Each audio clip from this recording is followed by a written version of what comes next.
आपके बगैर पूछे हाँ। मैंने ऐसा कोई काम नहीं किया है। अच्छा। कि बगैर आपके आदेश के मैं कोई काम कर डालूं। हाँ। लेकिन आज मैंने एक ऐसा काम किया है। हाँ। आपसे पूछा भी नहीं और मैंने काम कर डाला। अब तो बड़े चक्कर में डाल दिया तुमने मुझे कि मैं बॉर्डर पे हूँ और हमसे पूछे बगैर कौन ऐसा काम कर दिया जो कि बतलाने में तुम इतना हिचकिचा रही हो, घबराहट पैदा हो रही है। कोई ऐसी वैसी बात नहीं है। अच्छा, बस थोड़ी सी बात है। तो बताओ कौन ऐसी बात है, मैं जानना चाहता हूँ उसे। आज जब मैं अपने बंगले पर बैठी थी। हाँ, बंगले पर थी, तब क्या हुआ?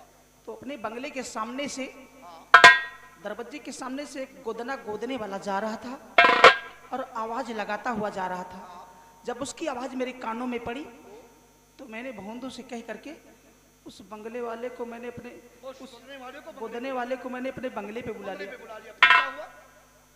तो मैंने उस गोदने वाले से अपने बेटे शिवा के दाहिने हाथ पर बेटे का नाम लिखवा दिया शिवा। अच्छा। और बाएं हाथ पर भोले बाबा के त्रिशूल का निशान बनवा दिया है। बनवा दिया? हाँ। इसी बात को बताने के लिए इतना घबराहट तुम्हारे दिल में हो रही है और इतनी परेशान नजर आ रही हो कि ऐसा लगता है कि कोई इतना बड़ा गलत काम तुमने किया है। अरे नीलम, कितनी होशियार हो, कितनी समझदार हो जो कि तुमने ऐसा अच्छा काम किया है कि बताओ, बेटे के हाथ में, दाहिने हाथ में बेटे का नाम और बाएं हाथ में भगवान भोलेनाथ की निशानी यानी भगवान भोलेनाथ का त्रिशूल बनवा दिया। हाँ भोलेनाथ, जरा सोचो कि भगवान भोलेनाथ की कृपा से आज तुम्हारी गोद हरी हुई है। भगवान भोलेनाथ की आराधना करने के बाद ये नन्हा मुन्ना बालक तुम्हारी गोद में खेल रहा है, तो तुमने ये गलत नहीं, बहुत अच्छा, एक अच्छा होता है, बहुत अच्छा किया तुमने। अच्छा किया। अरे महान खुशी है मुझे। बस इसी बात का तो मुझे डर था, कहीं आप नाराज ना हो। बहुत अच्छा काम किया है तुमने, अत्यंत खुशी है। ये जो इंसान के हाथ में, शरीर में जो गोदना गोदा जाता है ना, ये गोदना, ये ऐसी निशानी होती है कि ये शरीर के साथ साथ जाती है, ये कभी मिटती नहीं है। तुमने भोलेनाथ की निशानी मेरे बच्चे के हाथ में बनवाया और बेटे का नाम लिखवा दिया। जब तक बेटा दुनिया में सलामत रहेगा तब तक की निशानी बरकरार बनी रहेगी। और एक खुशी मैं लेकर आया हूँ, एक खुशी मैं लेकर आया हूँ। अगर मेरी खुशी सुनोगी तो खुशियों से झूम उठोगी। क्या कहा? आप एक खुशी लेकर आए हैं? देखिए, अब जल्दी से सुनाइए वो खुशी कौन सी है। अगर जानना चाहती तो सुनो कि मैं कैसी खुशी लेकर आया हूँ।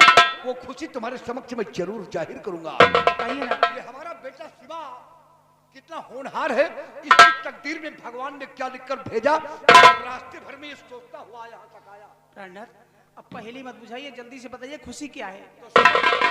आज भरे दरबार महाराज ने एक आखिरी फैसला लिया। महाराज ने आखिरी फैसला? आखिरी फैसला। आखिर कौन सा फैसला? तुम अच्छी तरह जानती हो कि महाराज के पास कोई संतान नहीं है। वो तो मैं जानती हूँ। ना तो बेटा ना ही बेटी। हाँ। और उनका चौथापन भी आ गया।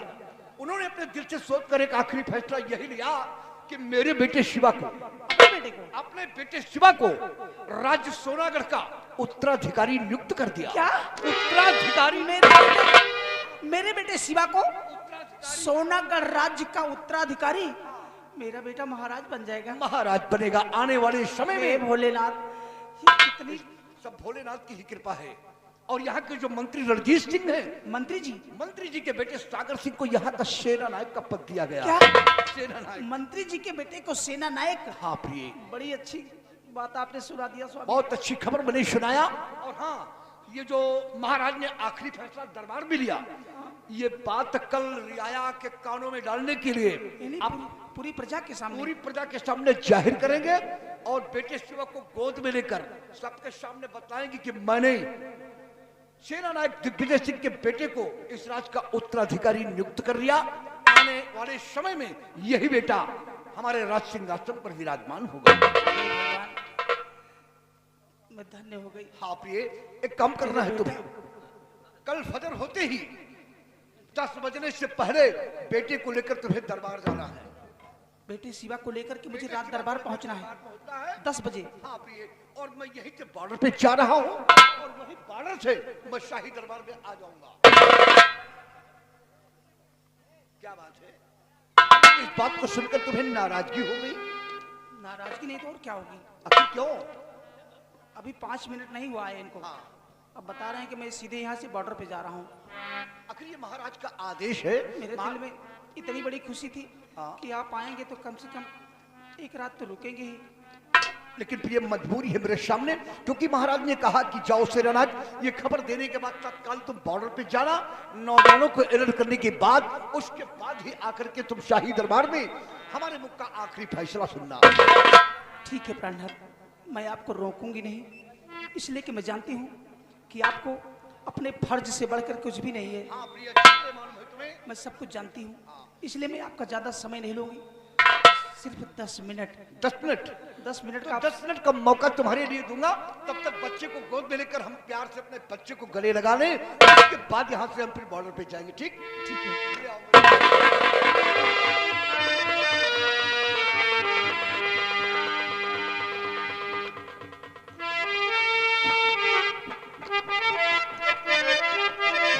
क्या बात है, कितना होनहार है मेरा बेटा। आने वाले समय में यहाँ का ये राजसिंहासन पर विराजमान होगा, दाएं बाएं कर्मचारी होंगे, मेरे बेटे के इशारे पर सारी खुशियां कदम चूमेंगी।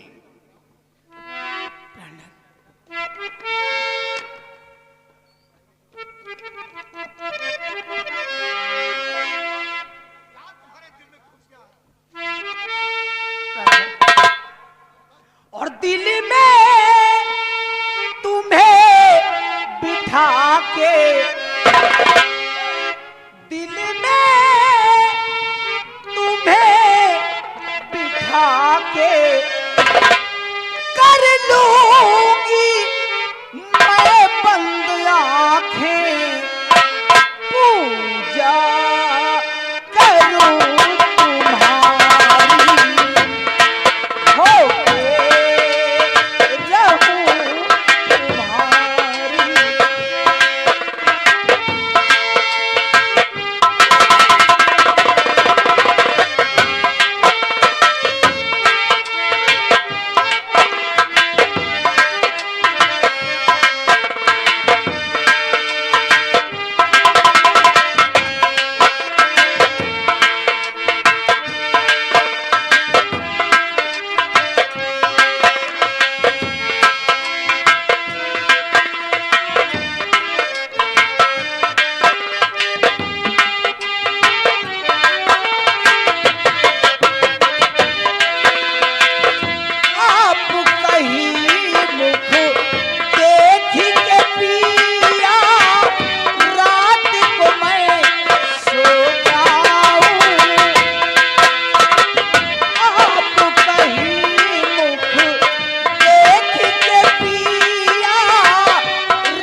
अपार खुशी है, प्राणनाथ, अत्यंत खुशी है मुझे, और तुम्हारे दुख दर्द को मैं अच्छी तरह समझता हूँ। दिल में हलचल सी मची हुई है। हाँ, तुम्हारे दुख दर्द को मैं अच्छी तरह समझता हूँ। तुम अपने दिल में सोचती हो कि तुम्हारा पति हर वक्त तुम्हारी नजरों के समक्ष रहे। हाँ, तुम ही नहीं, संसार की हर नारी अपने दिल में सोचती है कि उसका पति उसके नजरों के समक्ष रहे। लेकिन तुम तो जानती हो कि मेरे पास तो मजबूरी है, समय मिलने पर ही मैं तुम्हारे पास आ पाता हूँ, और सारा समय हमें बॉर्डर पे ही बिताना पड़ता है। प्राणनाथ, हाँ, जब आप आते हैं ना तो मेरे दिल में बहुत बड़ी खुशी होती है, लेकिन जब क्यों आप जाने लगते हैं तो मन उदास हो जाता है। घबराओ नहीं। तुमने अभी अभी कहा तस्वीर देख करके मैं सो जाती हूँ, तस्वीर की ही पूजा करती हो। हाँ प्राणनाथ, तस्वीर ही सब कुछ है, और वक्त आने पर हम भी आ जाते हैं तुम्हारे पास। और प्रिय, समय का विशेष तौर से ख्याल रखना, 10 बजने से पहले शाही दरबार में उपस्थित हो जाना। ठीक? प्राणनाथ, आप चिंता न करें। हाँ। महाराज ने 10 बजे का समय दिया है और मैं ठीक 9:30 बजे रात दरबार पहुंच जाऊंगी। हाँ प्रिय, बेटे शिवा को लेकर के। हाँ हाँ, लो बच्चे को अपनी गोद। मैं जा रहा हूं क्योंकि हमें अपने नौजवानों को जाकर के अलर्ट करना है, ताकि वो गफलत में ना पड़े और कोई दुश्मन हमारे राज पर आक्रमण न कर सके। मैं वही दरबार में आकर के मिलूंगा। ठीक? लेकिन प्राणनाथ, अब की बार जब आप वापस आएंगे ना तो मेरे लिए कुछ लेकर के आना। क्या चाहिए? अपनी जुबान से कुछ तो बोलोगी ना। क्या हाजिर कर दूं, बोलो। लाएंगे आप? अरे बता दूं क्या लाना, बता दूं क्या लाना, तुम लौट के आ जाना। एक छोटा सा नजराना पिया याद रखोगे, भूल जाओगे, पिया याद रखोगे, भूल जाओगे।